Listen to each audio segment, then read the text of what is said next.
नमस्कार. Jaishankar Maheshwari YouTube channel वरती तुमचे सर्वांचे सहर्ष स्वागत. आपला आजचा विषय आहे डेली यूज इंग्लिश सेंटेन्सेस.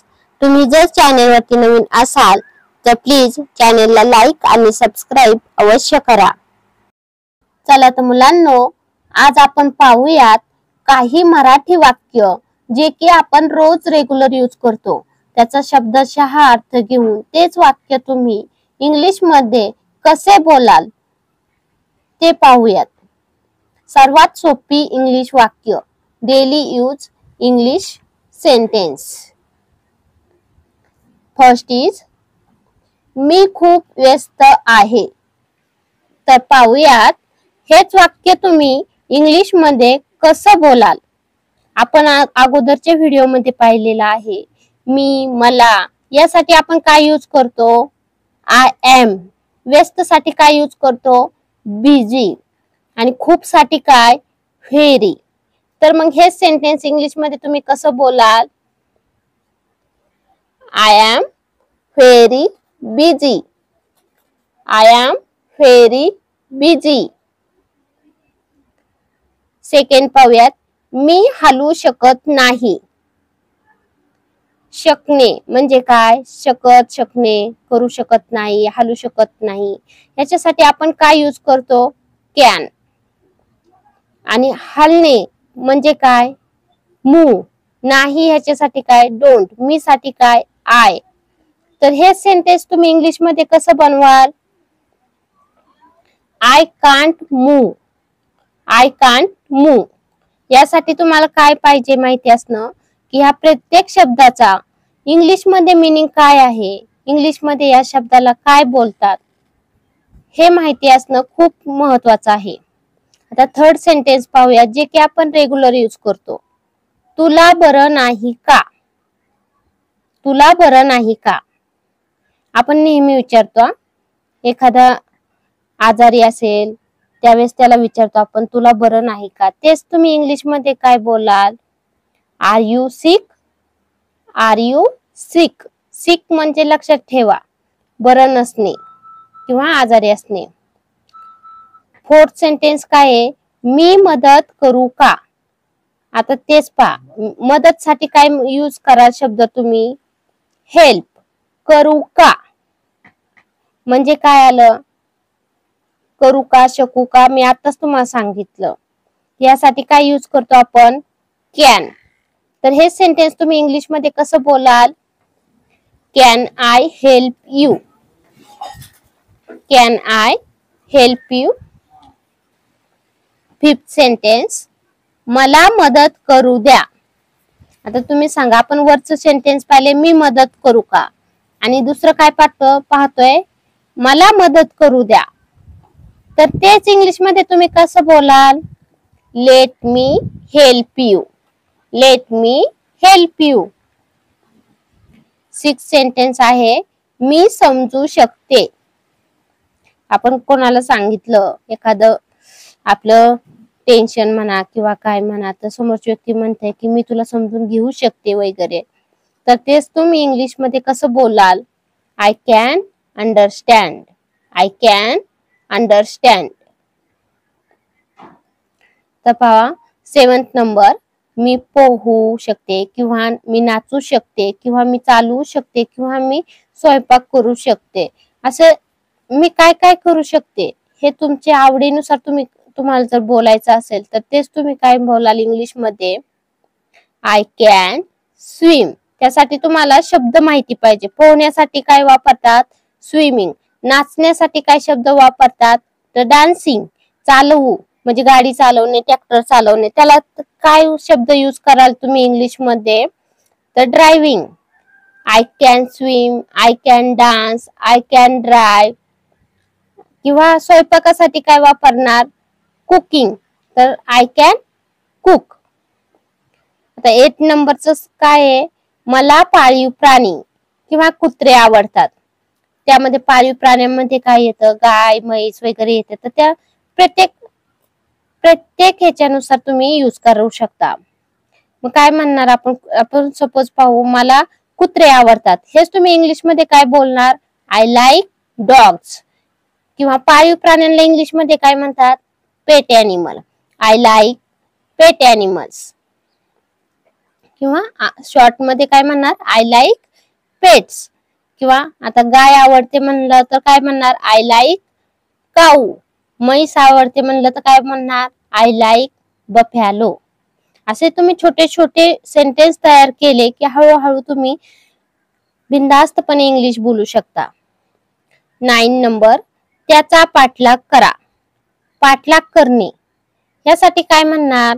किंवा तुम्ही म्हणणार माझ्या पाठीमागे या, किंवा मी असं करते त्याला काय म्हणतात? Follow me. तर आता त्याचा पाठलाग करा म्हणल्यावरती काय म्हणणार? तर फॉलो हिम.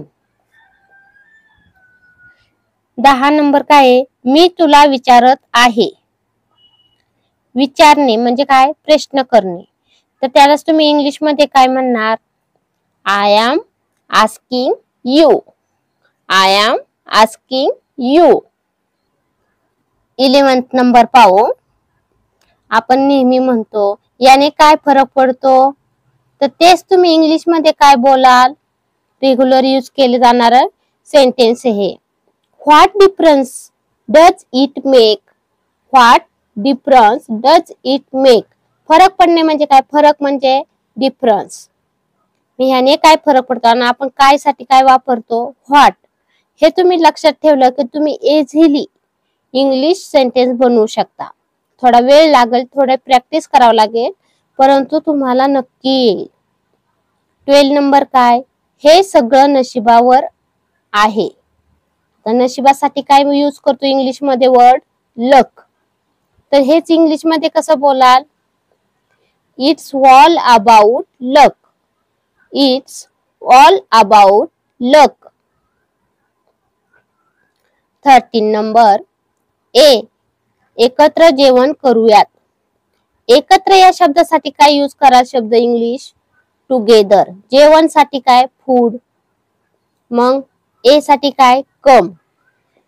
तर तेच इंग्लिश मध्ये काय होईल? Come let's have food together. Come let's have food together. आपण पाठीमागच्या व्हिडिओ मध्ये पाहिलेले आहे हॅव हॅज कधी यूज करायचं. 14 नंबर, तू खूप निष्पाप आहेस. तू खूप निष्पाप आहेस. हे सेंटेन्स तर आपण रेग्युलर यूज करतो. तेच इंग्लिश मध्ये काय बोलाल? You are so innocent. निष्पापला शब्द काय आहे? इंग्लिश वर्ड काय आहे? Innocent. You are so innocent. 15 number काय आहे? स्वतःच्या मनावर विश्वास ठेव. स्वतःच्या मनावर विश्वास ठेव. हेच तुम्ही इंग्लिश मध्ये काय बोलाल? Trust your heart. Trust your heart. विश्वास ठेवणे त्यासाठी इंग्लिश वर्ड काय आहे? ट्रस्ट. स्वतःच्या मनावरती म्हणजे काय बोलणार? Trust your hurt. 15 नंबर, तुला उदंड आयुष्य लाभो. हा सहसा आपण सर्वांना आशीर्वाद देतो. तोच इंग्लिश मध्ये काय बोलणार? May you live long. May you live long. आयुष्य याच्यासाठी काय वापरणार? लिव. लॉंग म्हणजे काय? जास्त, लांब. 16 नंबर, अजून खूप मोठा मार्ग आहे. अजून खूप मोठा मार्ग आहे. आता पहा इंग्लिश मध्ये काय बोलतोय? Long way to go. मार्गासाठी काय म्हणजे रस्त्यासाठी काय शब्द वापरणार? वे. जाण्यासाठी गो. लॉंग म्हणजे लांब. एकदम सिंपल मध्ये आपण काय बोलणार? Long way to go. 17 number, मी इथे राहू शकत नाही. आता शकत परत आलं शब्द, तर तुम्ही सांगा मला शकत साठी काय वापरतो आपण? कॅन. नाही. आता पहा, I can't stay here. I can't stay here. Stay म्हणजे काय? राहणे. हिअर म्हणजे इथे. कांट म्हणजे नाही. I can't stay here. 18 number काय? तुला बघून छान वाटले. तुला बघून छान वाटले. बघणे यासाठी काय इंग्लिश वर्ड यूज करतो? सी. मग हेच इंग्लिश मध्ये वाक्य काय होईल? It was nice to see you. It was nice to see you. 19 नंबर, तुझा आवाज तुटक येत आहे. आपण फोन चालू असेल तर नेहमीच हे वाक्य वापरतो, तुझा आवाज तुटक येत आहे. तर तेच तुम्ही इंग्लिश मध्ये काय बोलाल? Your voice is breaking up. आवाजासाठी काय इंग्लिश वर्ड आहे? व्हॉइस. तुटक येणे म्हणजे तुटणे, ब्रेकिंग. 20 नंबर काय आहे? मी इथेच ठेवले होते. आपल्याला बऱ्याचदा एखादी वस्तू आपण एका जागी ठेवतो आणि ते आठवत नाही, त्यावेळेस काय बोलतो? मी इथेच ठेवले होते. तेच तुम्ही इंग्लिश मध्ये काय बोलाल? I kept it here only. I kept it here only. तुम्ही जर रेग्युलर हे इंग्लिश वर्ड यूज केले आणि छोट्या छोट्या गोष्टीतनं इंग्लिश बोलायला सुरुवात केली तर तुम्हालाच कळणार नाही की तुम्ही किती फास्ट मध्ये इंग्लिश बोलायला लागलात. चला तर मुलांनो, तुम्हाला माझा आजचा व्हिडिओ कसा वाटला ते तुम्ही कमेंट्स मध्ये नक्की कळवा व माझ्या चॅनेलला लाईक आणि सबस्क्राईब अवश्य करा व शेजारील बेल आयकॉन वरती क्लिक करा. Thank you.